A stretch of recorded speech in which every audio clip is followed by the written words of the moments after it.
Hello, Gilda's Club. This week we're going to be doing a little bit of knitting, but we're not going to be using needles, and we're not going to be getting all tangled up with a large skein of yarn. We're going to begin where most children begin knitting, making our own spool knitting machine, and just practicing wrapping and knitting without needles at all. So I hope you like this, and I hope it's fun for you. So, to make our spool knitting machine, you'll need a tube of some kind. Guess where I found this one. You'll need sticks of some kind. I have these disposable chopsticks that I got in takeout, but you could also use one of these, like a skewer for the barbecue. Some scissors, some tape, and some yarn for when you actually begin knitting. So to build our machine, I'm going to need to turn these two into 4. So however you feel safe doing it, I'm not going to try and cut these with my scissors. I'm going to see, oh, there we go. If I can carefully crack them. Now I'll try cutting, since it's got a little, there we go. I've got 2.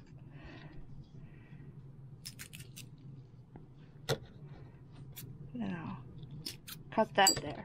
Alright, so now I've got 4 little sticks. I want to use these rough sides at the bottom, and I want to use the smooth sides at the top. So I'll get my tape. Come on, tape. I just trimmed my nails today, and it's really hard to get the tape off the roll. Okay. We want to evenly distribute these 4 at about the same height around this roll.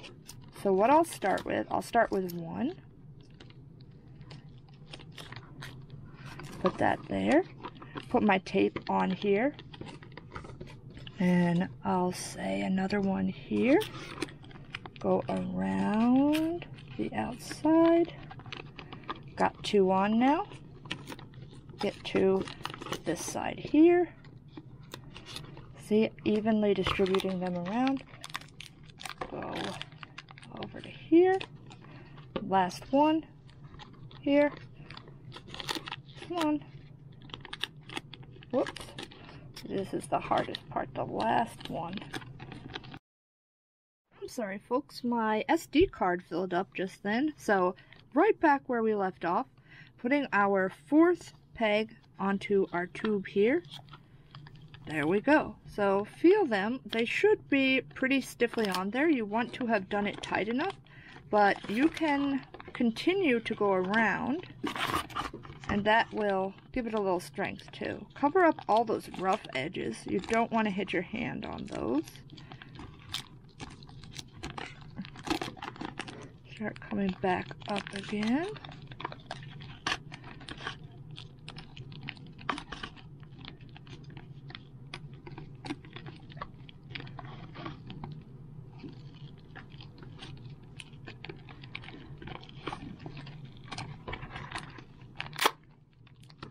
There we go.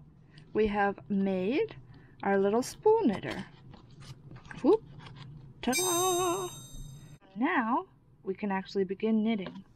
First step, drop that loose end of your yarn down through the spool, or TP tube if you're using what I'm using. Then you are going to wrap clockwise around your first one, clockwise around your second one, clockwise around, and then clockwise around. So you'll have what looks like almost like the beginning of a weaving or something. Then you'll just gently put the next round around your top here. Like, you're not going clockwise or anything, you're just wrapping directly around. So to begin knitting, you can take the under piece here of your first place where you wrapped and just bring it up and over. That's all there is to it. Up and over. Up and over. That bottom one just goes right over. Keep wrapping. This would be your second row. Up and over. Up and over. Whoop. It's getting a little tight. Up and over.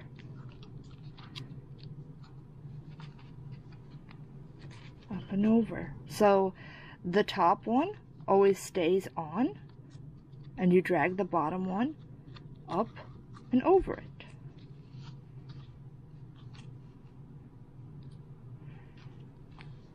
Keep doing that.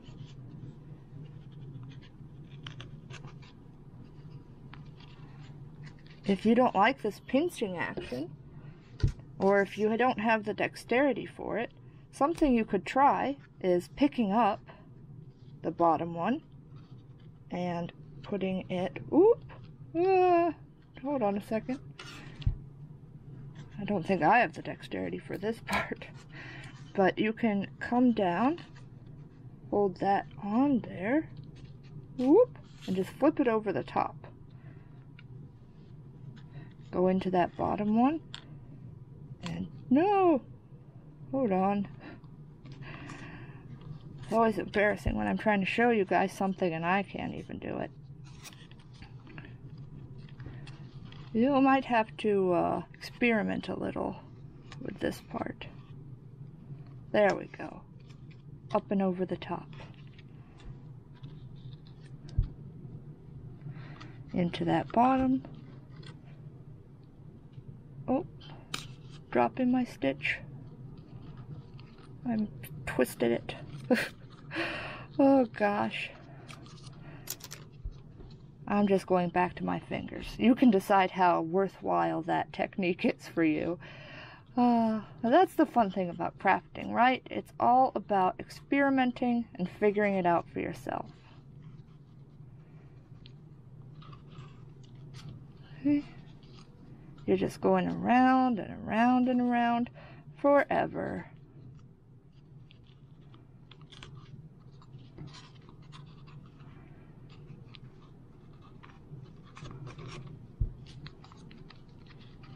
Just keep bringing that under one up over the top. And you can see you're already starting to get some material here. If you pull down on it, it'll kind of go into a little rope. That's what we're making, essentially, like a cord.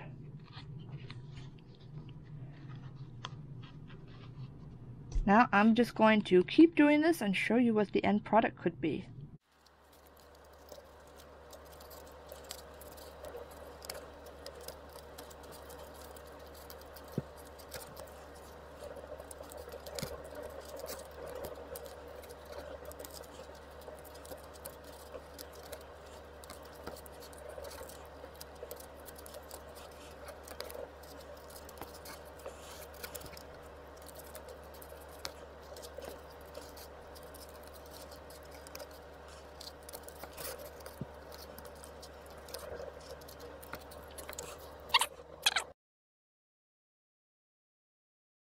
So, when you get to the length that you're after, I'm not going to go super long because I'm just showing you how to do it.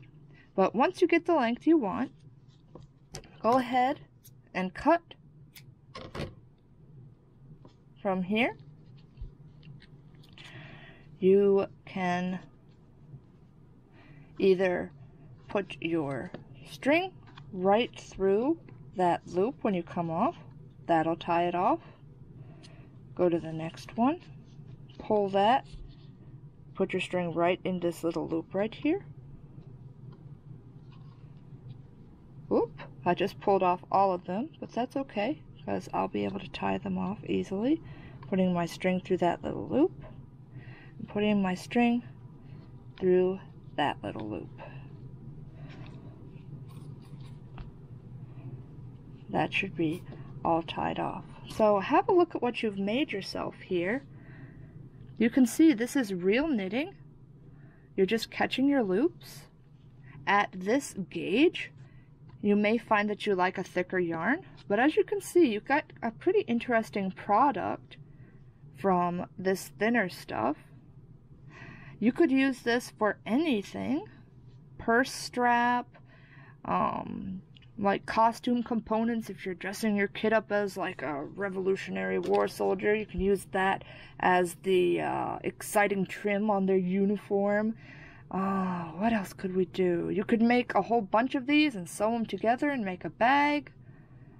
Really, just anything that you might need a knitted tube for, you can use this process for. They sell all sorts of little spools at any art store like Michael's or Joann's. You can get a smaller one for smaller yarn. You can get bigger ones to make hats. There's really no limit to what you can do with this form of knitting. The larger ones are called looms, but it's just knitting, just like you saw here. Same concept, just more little pegs. So this is a very good way to figure out if this would be something that would be fun for you to do. And it might not be glamorous, the version that we did, but you saw how quick it was. And those repetitive motions like that can be very soothing, especially if you're just wanting to do something with your hands while you're watching TV or something. So consider this. Look for other ways to apply it to your artistic journey and have fun with it. So now you know how to make beautiful little knit pieces. You can use them as headbands, you can use them as gift ties, you can use them for anything that you'll need a bit of beautiful cording for. So remember this skill. You can keep adding needles or teeth to your spool knitter and make it as big. Some people make hats even. Make it as big as you want. So experiment, try it with a friend, share it with a kid, and have fun doing it. Have a beautiful weekend. Stay safe, stay healthy, and I'll see you again soon. Bye.